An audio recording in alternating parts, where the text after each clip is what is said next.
your name is Emma, this video is for you. Hello fellow readers, book lovers, and whoever else is watching this. I'm Emily at Midnight. Welcome to my channel. As you can tell, I'm not in my usual filming location. I'm in a Airbnb right now. I'm actually on a trip, and so I don't have the book that I'm going to be talking about with me today. In fact, the only book that I have with me is Heartstopper Volume 4. So, that's fun.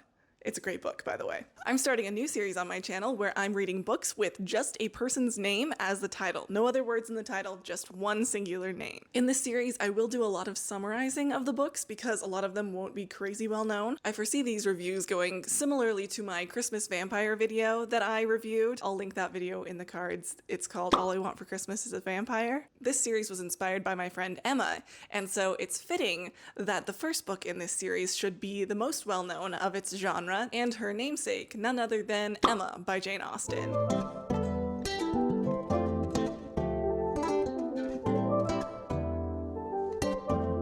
Okay, so I've read Emma before, but I'll be honest, I didn't really like it. I read it right after Persuasion and Pride and Prejudice, and I went into it expecting this grand love story, but that isn't what I got. It's sort of a comedy of errors with a very unlikable main character, and I wasn't prepared or really in the mood for that book. But on the advice of my friend Emma, I'm giving it another try. In fact, she told me that I might like it better if I watched Clueless before reading Emma. It's a modern day adaptation of Emma. So I actually did go ahead and watch Clueless before reading Emma, and oh my gosh, I loved it so much. I seriously might rewatch that movie every month for the rest of my life. It was so good. The main character, who represents Emma but is named Cher in that story, is so lovely and hilarious. I love her. She really sells the well-meaning but clueless and self-absorbed girly so well, and I actually loved the movie so much that I started reading the book the second I finished the movie. I was that excited about reading the book after watching Clueless. And here's the thing. Emma really is a comedy in the most Shakespearean of ways. It's fun, chaotic hijinks that end in a wedding. Several weddings in this case, actually. This book just very much isn't a romance, and since it's Jane Austen, that's what I was expecting. I wasn't prepared for a Shakespearean comedy, and so I really think that after watching Clueless, I was way more prepared and super hyped to read Emma, and it got me in just the right place to enjoy the book. Okay, let's talk about the book. If you care, I will in fact be spoiling this book. It's pretty well known though, so you probably already know the plot. If you already know the book really well and don't want to hear my summary, go ahead and skip ahead to this timestamp. Emma, a well-to-do young lady, introduced her old governess to a man that she ended up marrying, and the entire matchmaking process went so well that Emma got really excited about matchmaking and wanted to continue doing it. Emma makes a new friend named Harriet and tries to set her up with the vicar, which I think is just a priest, and his name is Mr. Elliot. Editing Emily here, I needed to pop in because I realized that I messed up his name. His name is Mr. Elton, but I refer to him as Mr. Elliot and Mr. Elton all throughout this clip. And so whenever you hear either of those names, just know that I'm referring to Mr. Elton. It's the same guy, I'm just confused. Emma thinks he's a good guy, and so she tries really hard to set Harriet and Mr. Elton up. At the same time, this less well-to-do farmer named Robert Martin, who had already fallen in love with Harriet, comes back into the picture and asks for Harriet's hand. Emma tries to sneakily counsel while also not counseling Harriet to reject Robert Martin because she can do better and should marry Mr. Elliot. After this, Emma continues trying to get Harriet and Mr. Elton together, but all of her effort in this way is confused by Mr. Elliot, who thinks that Emma is actually just interested in him herself, and he ends up proposing to her. And Emma freaks out, being like, "Don't you mean Harriet?" And he's like, "Harriet? What? No, why would I mean Harriet? I mean you." Emma finds out that Mr. Elliot thinks that Harriet is very much below him socially, and it turns out that he's not such a kind and benevolent person as Emma had thought, and is actually pretty self-interested. And so she very flatly rejects him and sends him on his way, and being very dejected and rejected, Mr. Elliot heads off to Bath to lick his wounds. Emma is then left with the messy job of breaking the horrible news to Harriet that Mr. Elliot had no feelings for her, which is an especially tricky job since Harriet had fallen madly in love with him very quickly, and is now very, very heartbroken. Mr. Elliot then comes back a few weeks later with a whole wife. Say what? His new wife is a newly wealthy and very bad-mannered young woman, and Emma's friend Mr. Knightley gives Emma a very hard-to-hear "I told you so," because he'd been dubious of Emma's matchmaking ideas to begin with, but especially because he thought less of Mr. Elton than everyone else did. And so he saw this coming, and as a result of this, Emma swears off matchmaking altogether. Then we have two newcomers to town, Frank and Jane. Frank is someone's son who was raised by their aunt and has finally come back into town to visit their father. And Jane is the niece and granddaughter of these two very sweet but also kind of annoying and very talkative ladies in the town. Emma starts up what I consider to be a flirtationship with Frank, and she thinks she's starting to fall in love with him. But when he goes back home for a while, she realizes that she wasn't actually that in love to begin with. During this time that Frank is in town, however, Harriet gets humiliated by Mr. Elton at a ball, and Mr. Knightley swoops in to save her from humiliation. And later that same night, or that same week or something, Harriet also gets robbed and gets saved by Frank. Right after these two incidences, Harriet then tells Emma that she's in love with someone who just saved her. Now, remember, Emma has sworn off matchmaking, and so she doesn't want to know details. She stops Harriet, but she's very certain that Harriet must be talking about Frank here, because Frank literally just saved her life. And so she tells Harriet, well, you know, it could happen. Oh, and then there's this whole thing with Jane being gifted a piano anonymously. It's not really important, so we're gonna brush over that. Later, a bunch of people from town are off on a picnic together, and Emma sort of accidentally makes fun of a sort of annoying older lady that's actually her friend, and she hadn't really intended to make fun of her in that way, and she realizes instantly the severity of what she said. Oh no! But then afterwards, Mr. Knightley also pulls her aside and basically chews her out for it and says how inappropriate it was. Emma feels really bad about what she did, and so the next day she goes over to visit that lady and immediately tries to make amends, brings her gifts, and just tries to fix that friendship. Now, Mr. Knightley had been very upset with her, and he ends up going over to her house the next day to talk to her father or something, and while he's there, when Emma comes back from visiting with this lady, Emma's father tells Mr. Knightley where she had been and why, and Mr. Knightley's countenance is described as just completely lighting up. You know, you can tell that his respect for her has been restored. He's so grateful that she went off and righted this wrong. Anyway, eventually Harriet tells Emma that she's in love with Mr. Knightley and not Frank, and Emma freaks out. She goes through this whole thing in her head about how Harriet isn't good enough for Mr. Knightley, and then she decides that Mr. Knightley actually can't ever marry so that he can always play such a big role in her and her father's lives,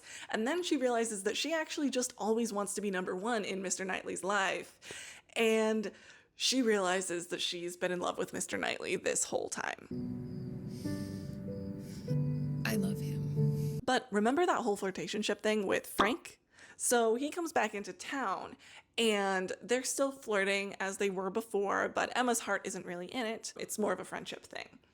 And Mr. Knightley sees what's going on between them, but he also picks up on something going on between Frank and Jane. He gets super worried because he thinks that Frank and Jane are secretly together, and here Frank is flirting with Emma, and he's really concerned that Emma is going to get her heart broken. Mr. Knightley, very distraught, goes to confront Emma and warn her about Frank, and hopefully try and prevent any heartbreak on her part. Emma figures out what he's worried about and assures him that she has no feelings for Frank.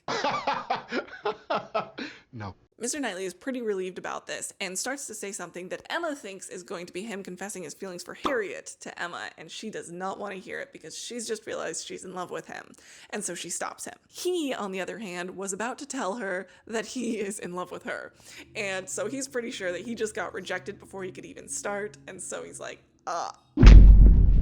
Seeing how hurt he is, Emma thinks that she's a super bad friend because they've always confided things in each other, and so she feels really bad for not letting him confide this in her when clearly it means a lot to him and she's hurt his feelings. Emma basically thinks to herself, this really sucks, but I can be a good friend and hear him out. And so she says, I'm sorry, that wasn't really nice of me. We're such good friends, I can definitely hear you out like a good friend should. Now, obviously what he's hearing is a super loud friend zone. Have you ever fallen victim to the friend zone? But he figures since he started, he might as well finish what he started. So he decides to tell her that he's in love with her, and she's super shocked, but tells him that she's in love with him as well. Now he's shocked, and it's all very funny. After all of that, it actually comes out that Frank and Jane were together. They were secretly engaged, and Frank feels super bad for using Emma as a way to get people off of his scent, and he apologizes to her, and they all make up, and it's happily ever after. Oh, and Harriet ends up getting together with the guy that was in love with her back in the beginning, so literally everyone is happy, and there's 3 weddings at the end. Okay, so now that everyone knows what the book is, let's talk about what I liked about it and what I didn't like about it. Reading through it this time, I really liked this book.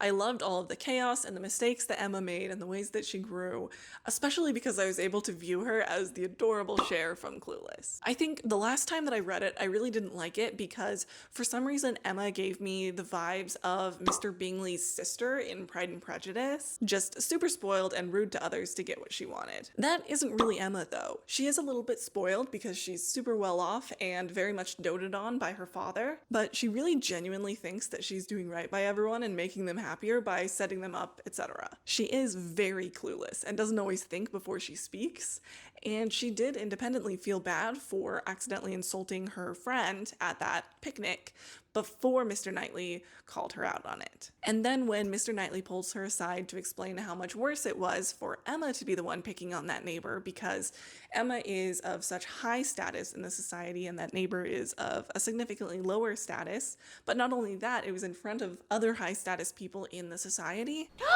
And so they might take their cues from Emma and start treating that neighbor that same way. And Emma really takes this to heart. She realizes how bad of an error it was and the extent of the harm done, and she not only resolves to never treat her that same way again, but also immediately goes out to try and make amends.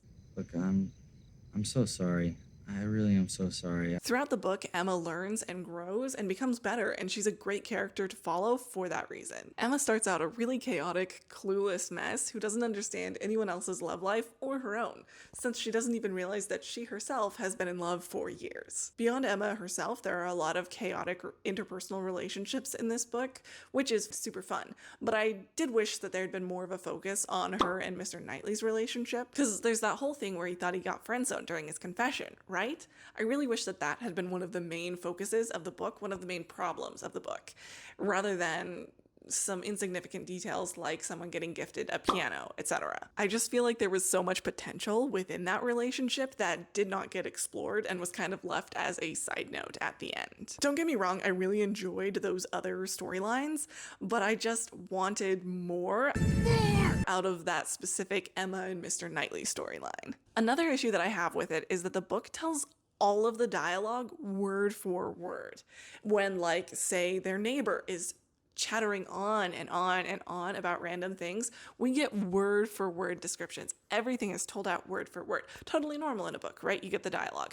However, everything is word for word except for the most important parts. For example, when Mr. Knightley is confessing his feelings to Emma, isn't bad at first. "My dearest Emma," said he, "for dearest you will always be, whatever the event of this hour's conversation. My dearest, most beloved Emma, tell me at once, say no if it is to be said."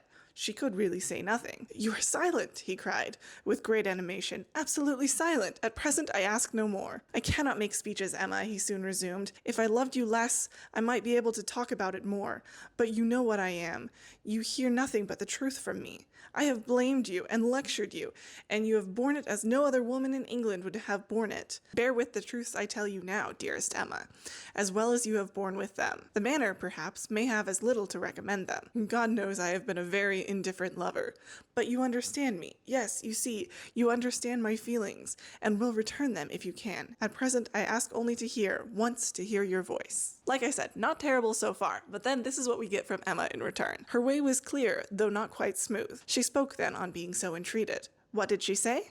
Just what she ought, of course. A lady always does. She said enough to shew there need not be despair, and invite him to say more himself. What? That doesn't tell us at all what she said. There is no dialogue given. The rest of the scene is just about their internal feelings, like separately, what they're both feeling in that moment, and then they go inside. The passionate proposal and acceptance that we come to expect from Jane Austen and from romances doesn't happen on page at all. We get him saying his feelings, but then we're just told that they work it out and figure out how to move forward together, and they're happy, and that's all. They get engaged, and we don't see it We don't see any of it. It's so frustrating. That fact actually is the final nail in the coffin, in my opinion, in this just being a Shakespearean comedy and not a romance at all. The book isn't about their love or their relationship. In fact, it's a bit of an afterthought. So much of an afterthought that a lot of it doesn't even take place on the page. What the story is actually about, however, is Emma herself and the chaotic mistakes that she makes, how she learns from them, how she fixes them, and how she grows as a person.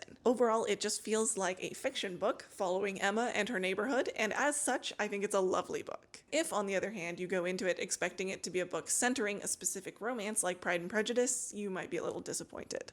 Okay, that's my review of Emma. If your name is Emma, I hope you liked it. If your name isn't Emma, you can like it as well, I guess. Like I said in the beginning, I'm going to make this into a series, so comment below the name you think I should do next, or if you know of a book that the title of it is just one single name, then I might do that one next. I've already started to compile a list, but feel free to comment your name below, and I might just read a book about you. Thank you so much for watching. I really hope you liked this video. If you did, give it a like, and don't forget to subscribe. All my socials are also listed in the description below. I know I've been starting a lot of series lately, but hopefully the next video or two that I put out will be my reaction to reading book 2 of the Harry Potter series for the first time. So keep an eye out for that. I'll be filming that hopefully in the next couple of weeks. I just have to read it first. So wish me luck. Have a wonderful day, treat people with respect, and pick up a book.